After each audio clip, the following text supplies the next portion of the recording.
Welcome to Fearless Finances, where I try to take the fear out of your finances. Today, we're going to talk about the 3.5% rule. Since you're at a financial planning channel, you're probably sitting back going, the 3.5% rule? Which one's that? I mean, after all, historically, inflation's been at 3.5%, well, 3 to 4 on average, although the Federal Reserve's been trying to target at 2 for the last couple of decades. This makes it hard when it inches above that and then people start going, oh, there's so much inflation. But I digress. That's not what the 3.5% rule is about. The 3.5% rule is about this. Right now, it's really hard for any of us to really feel fearless in our finances. We do not have a government that is working for us and with us. This government is working for the billionaires. This is why it's called an oligarchy, a plutocracy, and it's super corrupt. Did you know Donald Trump is selling dinners with him for $1 million and more? What is happening? Did you also know that Elon Musk and Doge, or Doggy, actually went after the departments and employees that were investigating or reviewing his companies and products? Yes, that's where Doge went first. Did you also know that he originally got some money from USAID? Yeah, interesting, isn't it? I'll put that information in the doobly-doo for your review. But let's get back to this 3.5%. This 3.5% can help us feel more fearless. This 3.5% can help us feel better about what our future looks like. This 3.5% involves me, you, and whoever else we can get on board to simply get 3.5%. So if you'd like to learn more about this 3.5% rule, hang on and I'll meet you on the other side.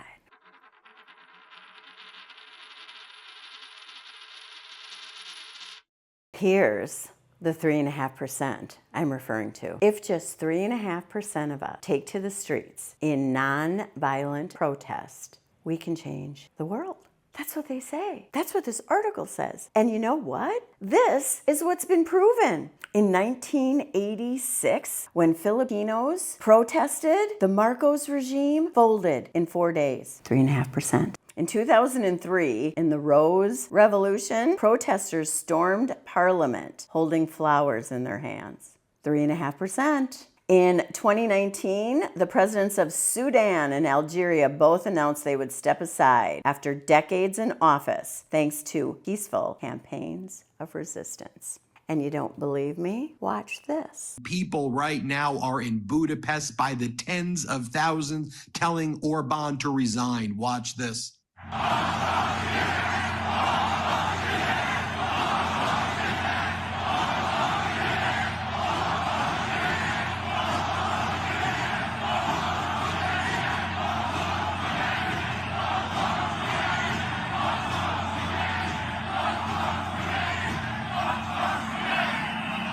And here is Orban's rival, the main opposition leader, who is going to bring down Orban. Watch this. Vége van, eltársak, vagy ha jobban értitek, továrisi kanyec. And by the way, I'll translate it for you. He said, it's over for you, comrade. Let's take a look at what's going on in Belgrade, in Serbia, where the Vučić regime, allied with Vladimir Putin there, is now facing massive uprisings and massive protests there. Let's take a look at what's going on in Belgrade.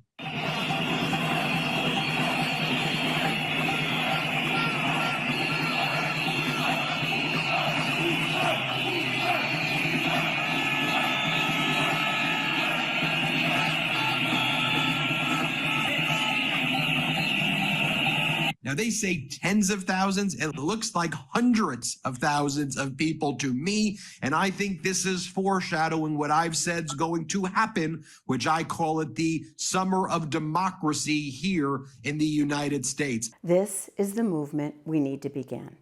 Now, I listen to Indivisible. I listen to 5051. I am trying to be as active as I can, and yet no one has yet said we need to do the 3.5%. In fact, I've been listening to AOC and Bernie Sanders, which are rocking it, OMG, but they haven't yet brought up the 3.5%. They are essentially talking about the 2026 election. And so many things are going to be broken by then, and so many people are going to be hurt. This immigration stuff, the colleges, the education department, we cannot let this continue. 3.5%. If you agree with me and you'd like to see something start moving in this direction of 3.5%, comment below. We'll see what we can start to shake up. So I saw somebody on TikTok talking, like a historian talking about how if we look at the movements in the past that have been successful in standing up to authoritarianism, it takes about 3.5% of the population to come together and to walk off the job or to protest in some way to shut down authoritarian governments. And I was really surprised by that. What a small percentage of the population that it takes to actually disrupt the systems of oppression that seem to be cranking their engines and running real strong right now. So I am not an expert in that area, but it's just something that I keep thinking about over and over and over. So how do you organize 3.5% of the population? Well, you have to know your neighbors, you have to know your community members, and you all have to work together and have a strategic plan. There has to be some kind of really effective funding and planning and then implementation, right? I don't know what that looks like, but it's something that I keep thinking about ever since I saw that TikTok. In this whole realm of resistance, I know the blue states had put together campaigns to protect their citizens, but I almost want to start moving things forward there too. I don't know what they were planning, but this is what I think. I do not want to keep paying taxes to the Trump administration, who is taking away the things that I care about. Why can't our tax dollars be part of this protest? This is what I don't understand. Like, why can't we start withholding our tax payments to fund things that we don't want? I want education over deporting people who are not hurting us. This is common sense, but I don't know how to start holding back tax dollars. And by the way, for those of you who are kind of on the fence about some of this and you think that Trump, his first term, reined things back in, I want you to keep this in mind. His first administration, he had people who were good safeguards around him. He had good attorneys. He also had a Congress that would impeach him. There were safeguards around Trump. The last 4 years, he has spent time with the people who created Project 2025, which, by the way, only 4% of Americans stand behind. 4%. We already know how little 3.5% is. 4%?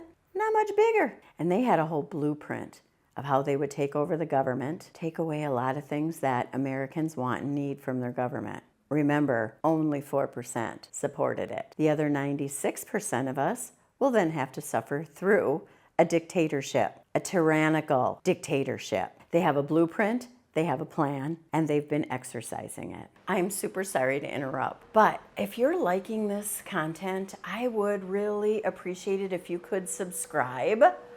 I am trying to build up this channel and you can help me. If you'd also like this video, it'll make sure it gets out to other people who also will probably like this content. And if there happen to be other topics you'd like me to create content about, or if you have some questions or concerns about the material in this video, comment below. I'd love to chat with you and get to know you better. Now, back to the regular program. And I'd like you to further consider this, especially around this prism of tax dollars. There has been no real talk of cutting our taxes, our federal income taxes. I mean, there's been some things that, people who get tips won't have to pay. And, I don't remember the other things because I don't listen to it. because I think it's a scam. It's a scam to get low information voters to vote for him, and it really isn't going to be helpful to anyone. So, the vast majority of us are going to have to pay the same income taxes for less services.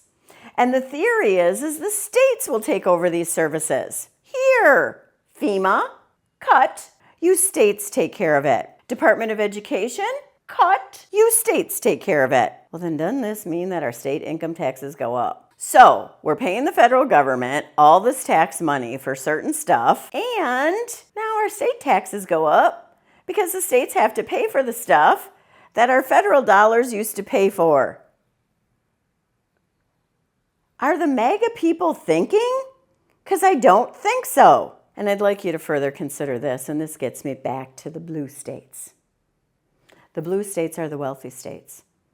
The blue states for years have supported the red states.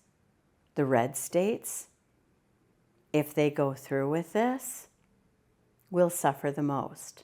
I figure there's lots of people who don't mind them suffering. After all, they're the ones who gave us this.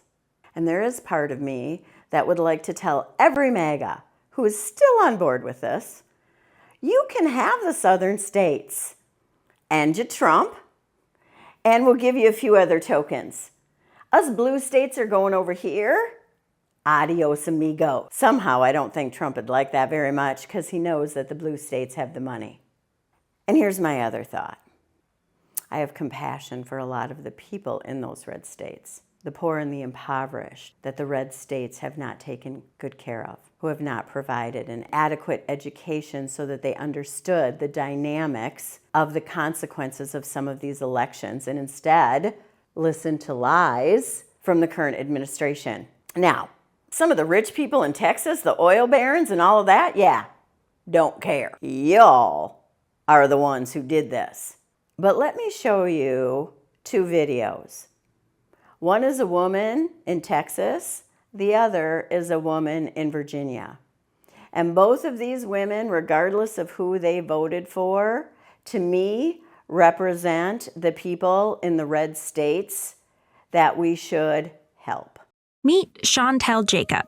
Chantel lives in suburban Texas with her husband and one child. And while a household income of just over $100,000 should put her family in the middle income tier, she says that her family is still struggling toward financial stability. Sounds great, 6 figures, but once we got married, the taxes that come out of my check, before I even get any money, before all of my benefits, $500 come out of my check automatically. And then you add in insurance, life insurance for my spouse, myself, and my son. And I also have money going aside for my son's college fund. It's not a lot because I can't do that much, but I want to have something for him. You know, my check that starts off at about $3,000 goes down to $2,200 before I even get to touch it. Our rent's about $1,700. Electricity is about $150. Phone bill's about $280. Internet $60. We both have vehicles. Those are about $800. Insurance on those vehicles is about $400. On food, $400 to $500 a month, but that's increasing. We budget down to the dollar, and sometimes it's very disheartening to work all week and have people tell you like, oh, you're so lucky, you have a great job, and then you're like, I don't know about that. My name is Juanita Dykes. I live in Rural Retreat, Virginia. I've been retired for 6 years now. I've had a number of jobs. I've worked in factories all my life. Unfortunately, I didn't listen to people to tell me that I needed to save for retirement. I thought, I would get paid by the government. You'll have enough to live on. Wrong, you don't.